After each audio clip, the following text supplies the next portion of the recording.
Question for you. If I gave you a box of chocolate-covered cherries for Christmas, but not just any chocolate-covered cherries, a box of very cheap chocolate-covered cherries that I got at Dollar Tree, I just want to know, if I gave you that for Christmas, would I rank high on your list of, wonderful people? I mean, how high on that list would I rank, just out of curiosity? Near the top? Maybe not? Okay, different question. What if I gave you instead, for Christmas this year, I gave you someone who would follow you around, not in a creepy kind of way, but someone who would follow you around and then would defend you whenever someone accused you, or whenever you're accused in any way? What if I gave you someone like that, so that every time you forgot to do a chore, or you forgot to pick up something from the store and somebody brings it up, boom, this individual pops up and defends you. You don't have to say a thing. They've got your back and they explain it and handle everything.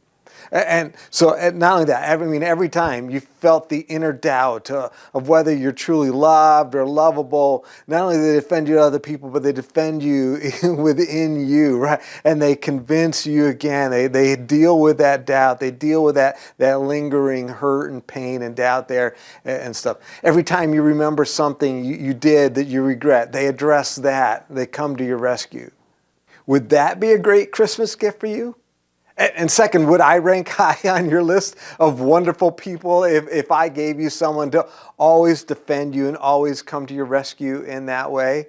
Would I be higher on that list of people that you love and admire than if I gave you the chocolate-covered cherries? Yeah. And if every time, right? It's not just those things, but every time your child informs you that all the other parents are reasonable humans, but accuses you of being worse than Cinderella's wicked stepmother, boom, this individual pops up to defend you. Every time your boss brings up your incompetence, poof, this one pops up to defend you and handle that. Every time you're at a family gathering and your mother-in-law accuses you of not measuring up, boop, you don't have to say a word. This one's here to defend you. Every time you're accused of being the reason that we can't all get along, you don't have to say a word. You don't have to defend yourself. This one comes to your rescue. Every time your inner critic accuses you of not measuring up, of not being smart enough, or just plain not being enough, there's nothing for you to do. You can rest, you can relax, because this gift that I've given to you, this individual is going to come and deal with that even in your own mind in a convincing kind of way. Would that be a great Christmas gift for you this Christmas? And like I asked earlier, would I rank high on your list of wonderful people if I gave you your own personal defender? I bet I would. We're going to come back to that thought in a few minutes, so just hang on to it. So last week, in part one of this series, we looked at this time when Jesus told 3 stories that reveal the heart of God, the drive within God the Father to celebrate, which explains why Jesus welcomed sinners into his presence and why the Father celebrated their reconciliation. And then the third story, the Father made the statement that, and remember, the Father is symbolizing God the Father, but this statement really stuck out to me as I read through it. This is Luke 15, verse 32. The Father said this. He said, we had to celebrate and rejoice. He was talking to his son who was not into it at all. But the father's saying, listen, given the circumstances, given what has happened with your younger brother, there was only one thing that made sense, and it was celebration. It was a party. It was big time rejoicing. It was inviting everyone over. It was loud. It was noisy. It was ruckus. It was a party. We had to celebrate. Some of us are eager to celebrate Christmas this year. For some of us, just give us a little music or a few lights, a cup of hot cocoa, and we have the Christmas spirit. Others, not so much. We're not eager to celebrate Christmas. Maybe we would love to, but it just seems a lot harder for us to get there. Friends, I want to help.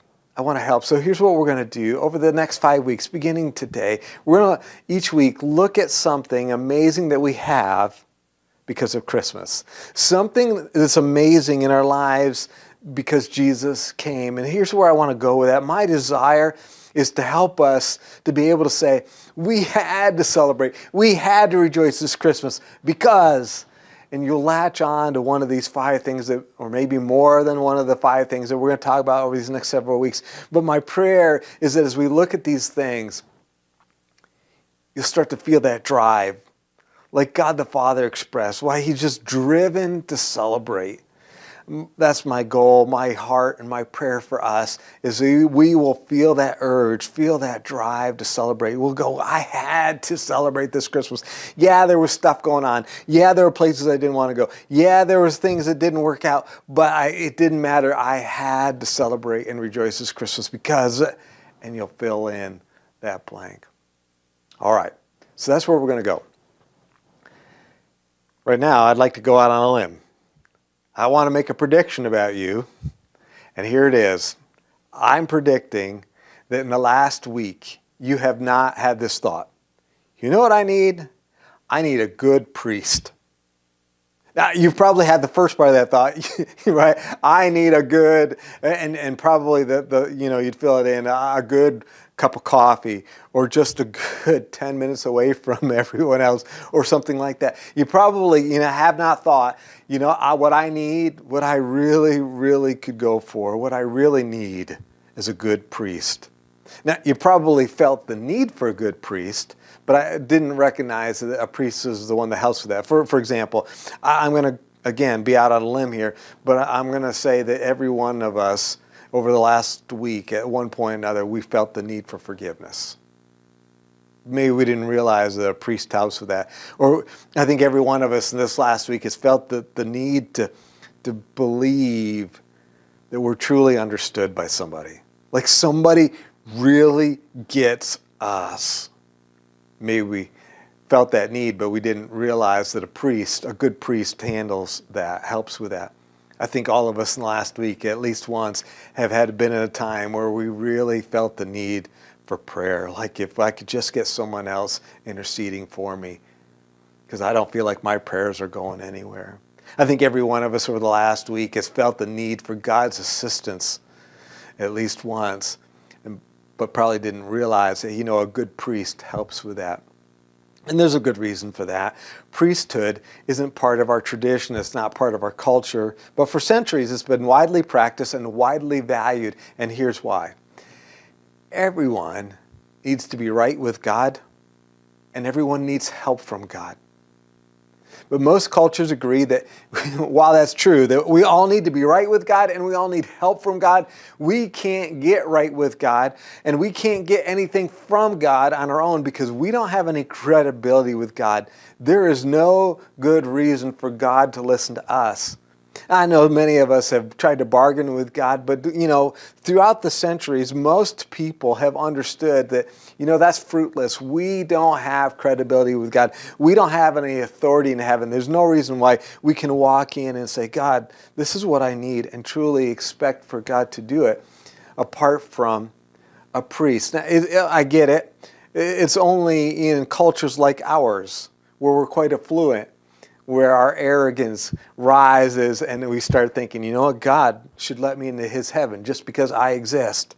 And God should answer the prayers I pray because I'm the one praying, right? That only happens, and that kind of arrogance only happens in affluent cultures like our own.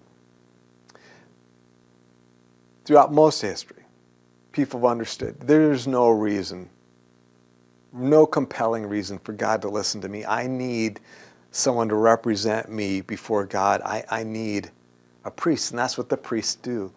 In the Old Testament days, when God set up the priesthood for Israel, the priest had 2 main functions. I'm really simplifying a lot here, but the priest had these 2 big functions.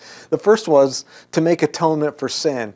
That's a fancy way of saying they helped make it so people were right with God.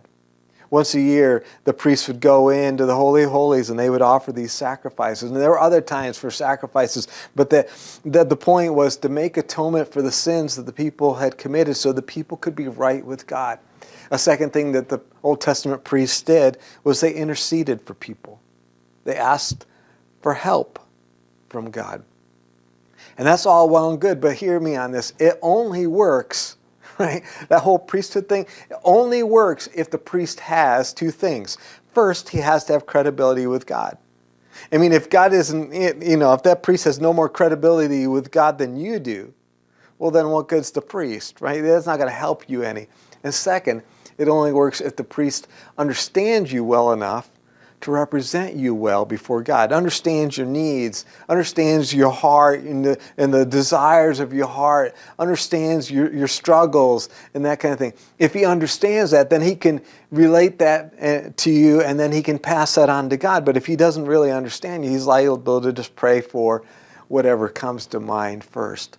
So it only works. This priesthood thing only works if the priest has credibility with God and understands you well enough to represent you well before God. Well, here's where the problem comes in. No human has the first, right? No human has credibility with God. Now, because we've all messed up.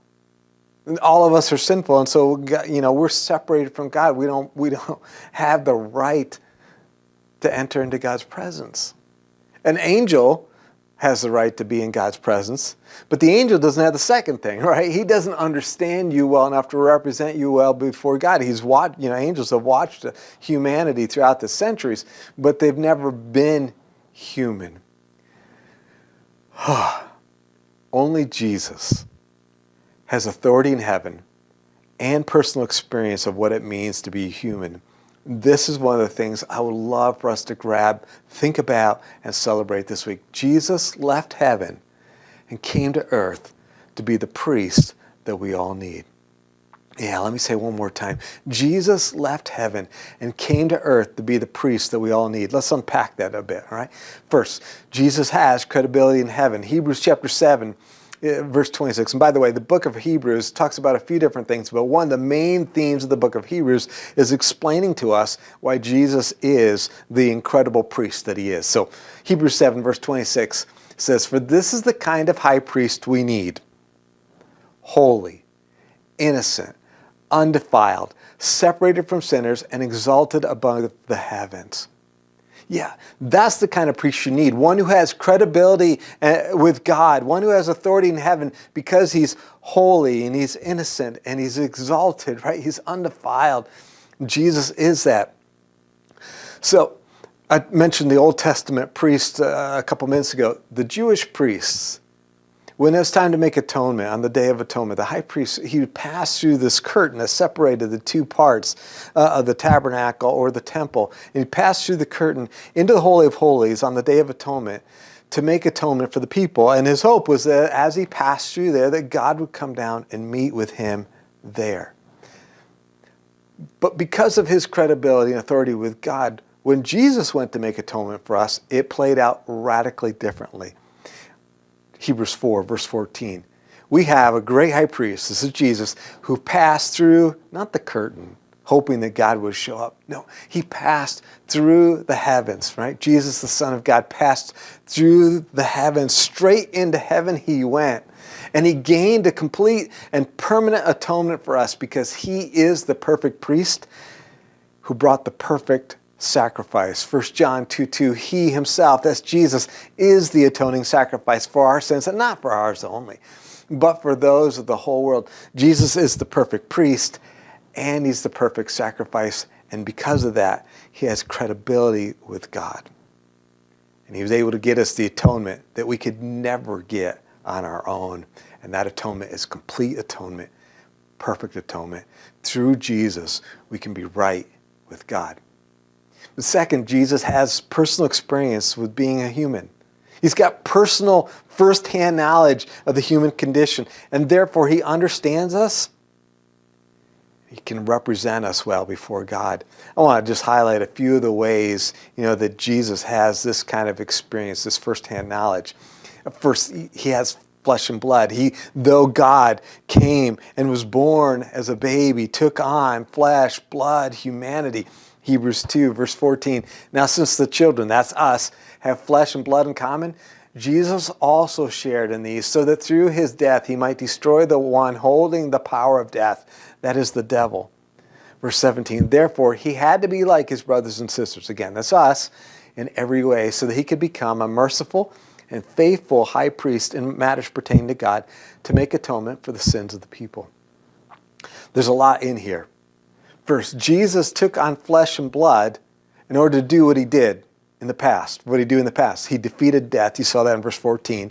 And then he made atonement for us, verse 17. So Jesus had to take on flesh and blood to be like us in order to do what he did. But Jesus also took on flesh and blood to do what he does in the present, which is serve as a priest and help us who are tempted and struggling.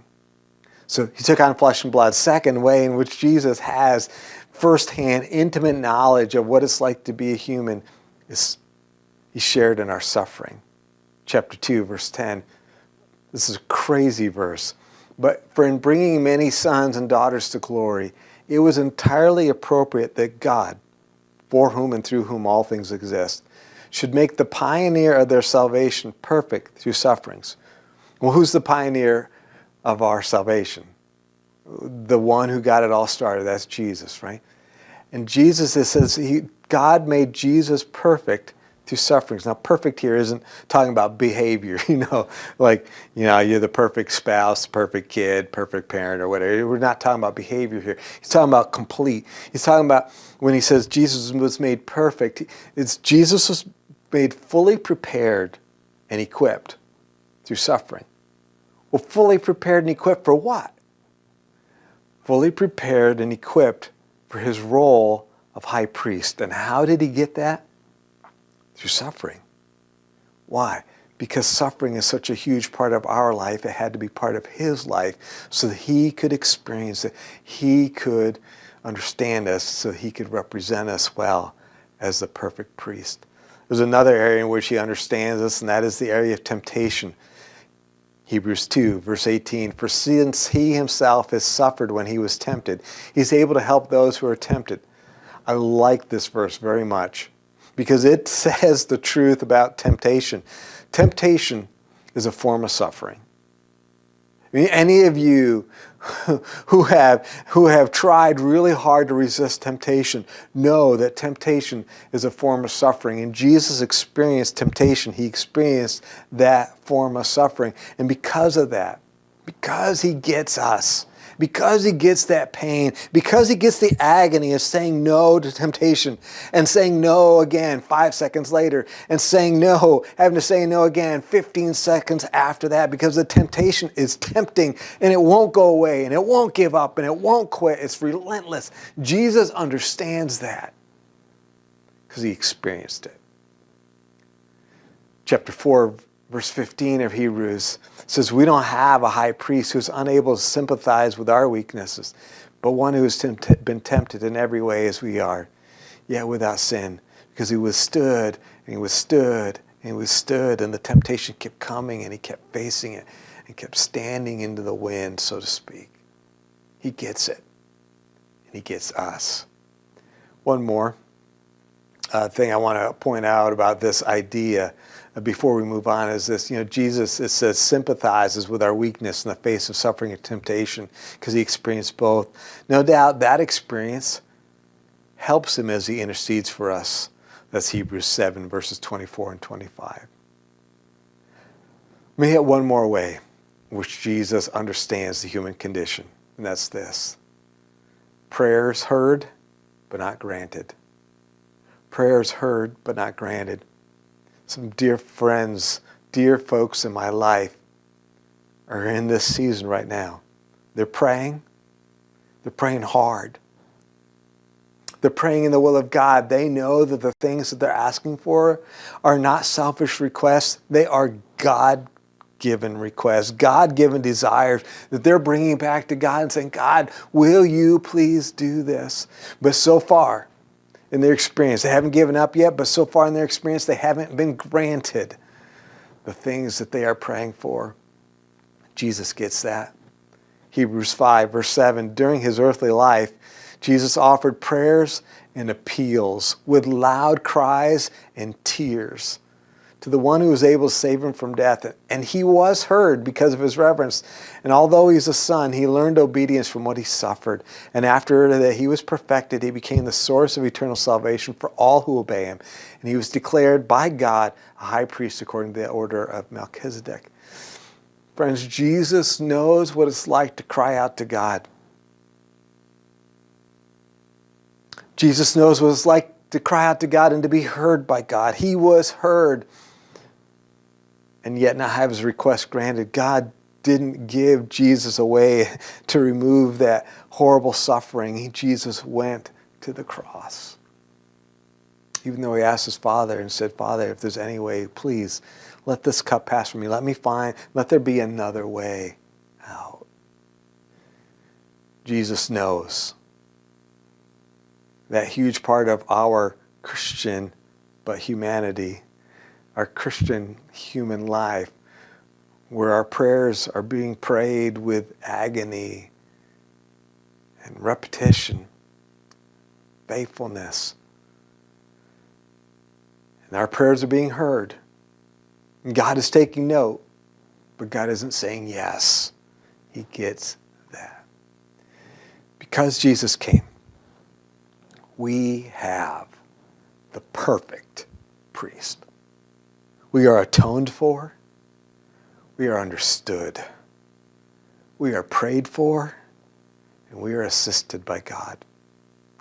Now, I get it. I said we had the perfect priest, and that may resonate, that may be precious to you in this moment, or it might be maybe not quite there yet, because like I said earlier, we are often in touch with our needs, but not recognizing, not connecting the dots that what we needed was a priest, a perfect priest at that. And I get it. We live in a culture where advertisers try to get us to spend our hard-earned money on things that we didn't even know we needed, right? You watch the ads or you look at the Black Friday sales or whatever, and there's all this stuff and it's on sale and it's trying to draw you in to buy things you didn't even know you needed, but advertisers are working really hard to make it so you feel that you need it, and when in reality you probably didn't need it and you probably don't need it. They're just trying to get your money. Is that what's going on here? Is God telling us this stuff in Hebrews to get us so that we have this felt need for a priest, but we don't really need one? Is that what's going on here? I don't believe that for a second. We may not have known that we need a priest, a perfect priest. But man, did we ever need one. And because Jesus came, we have one. It is such a good thing that Jesus came to be our perfect priest, even though we didn't know we needed one, and we certainly didn't ask God for one. One more thing. It's related to Jesus' priestly role, but it's different. It is this. Jesus is also our advocate, our defender. 1 John chapter 2, verse 1, My little children, I am writing these things so that you may not sin. But if anyone does sin, we have an advocate with the Father, Jesus Christ, the righteous one. I love this. If we sin, we have help. Jesus, the helper, Jesus, the defender. We don't defend ourselves before the judge. Jesus does. And when Jesus goes to do that, when he defends us before the judge, Jesus doesn't claim that we're innocent, because we're not. Jesus doesn't claim that we merit mercy, because we don't. He claims that he has already paid any price the judge would impose, because he did. And because he did, we don't pay. At the beginning of our time together, I asked you this question. What if I could give you this Christmas? Someone who would follow you around and would defend you whenever you were accused. Would that be an awesome Christmas gift? And if I was able to give you that, not only would you enjoy that, but what would it do for me, right? As you make your list of the wonderful people in your life, just how high up on that list would I rank? And I'm guessing that for you, even though you're smart enough to know that I can't give you that for Christmas, if I could, you'd be extremely grateful. because you recognize just how much energy we put into defending ourselves, whether it's from other people or from the accusations from within, perhaps from God. Right? If I could give you someone who would defend you, imagine the rest you could enjoy. Imagine the energy you wouldn't have to expend. Imagine the conflicts you wouldn't experience, right? Dear friends, hear me on this. God gave you Jesus to defend you when you offend God. God gave you Jesus to defend you when you offend God. And he follows you throughout your entire life, for the rest of your life. If you're a Jesus follower, when you offend God, Jesus comes to defend you. When Satan accuses you and reminds you of what you've done, Jesus comes to defend you. Where does that put Jesus and God on your list of wonderful people? Just how high up does he rank when you stop and you let that sink in? God gave you Jesus to defend you when you offend God. God gave you Jesus to defend you when Satan accuses you. God gave you Jesus to defend you when your conscience accuses you. God gave you a defender. Wow. Because Jesus came, we have the priest we need. And we have an advocate too. We are atoned for. We are truly understood. We are prayed for, and not just prayed for in a general way, but prayed for specifically and prayed for with understanding. He gets us. We are assisted by God, and we are defended. Or you could put it this way. I wanted to phrase it in a way that hopefully will stick and be easy to remember. So you could phrase it this way. Because Jesus came, we don't have to fend for ourselves or defend ourselves. Because of Christmas, because Jesus left heaven, because Jesus came, we don't have to fend for ourselves or defend ourselves. As that sinks in, the reality of it all and the implications of it all. As that sinks in, I think we'll come to the point where we're just like, we had to celebrate this Christmas because that is huge. I don't have to fend for myself and I don't have to defend myself. That is huge. That is part of God's Christmas gift to me and to you.